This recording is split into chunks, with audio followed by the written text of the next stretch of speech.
Hi friends, good afternoon. Welcome to my channel. ఈరోజు లంచ్కి అయితే నేను తోటకూర ఫ్రై ఇంకా అరటికాయ ఫ్రై అయితే చేసుకున్నానండి. మేము వీక్లో కంపల్సరీ అట్లీస్ట్ 2 టైమ్స్ అయినా ఆకుకూరలు, గ్రీన్ లీఫీ వెజిటేబుల్స్ అయితే తింటామండి. అయితే తోటకూర, పాలకూర, చిక్కుకూర ఏదైతే అది. సో ఈరోజైతే తోటకూర ఫ్రై అయితే చేసుకున్నాను. నాకైతే తోటకూర ఫ్రైతో ఈ అరటికాయ ఫ్రై కాంబినేషన్ అయితే బాగుంటుందండి, నచ్చుతుంది. సో ఇలాగ ఎంతమందికి నచ్చుతుందో మీరు కామెంట్ చేయండి.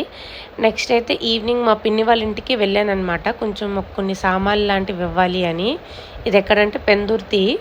సో వెళ్తూ ఉండగా రిటర్న్లో అనమాట ఈ యొక్క జ్యూస్ షాప్ దగ్గర ఆగామండి. కోకోనట్ జ్యూస్ ఇప్పుడు సమ్మర్ కదా, ఇలాంటి కోకోనట్ జ్యూసెస్ అయితే ఎక్కడ పడితే అక్కడ పెట్టేస్తున్నారండి.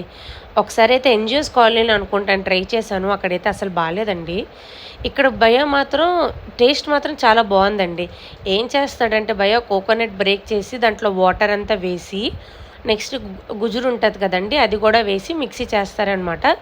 షుగర్ కావాలంటే షుగర్ వేస్తారు, ఇక్కడ గ్లూకోజ్ కావాలంటే గ్లూకోజ్ వేస్తారండి.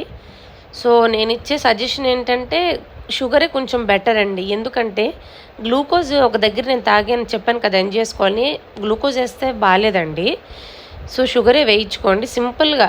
జస్ట్ ఇవ్వండి, గుజ్జు వేశారు, నెక్స్ట్ కోకోనట్ వాటర్ వేశారు, షుగర్ వేసి మిక్సీ చేసి ఇచ్చారండి. టేస్ట్ మాత్రం చాలా బాగుంది. పెందుర్తి ఎవరైనా ఇటువైపు వెళ్తే మీరు కూడా ట్రై చేయండి.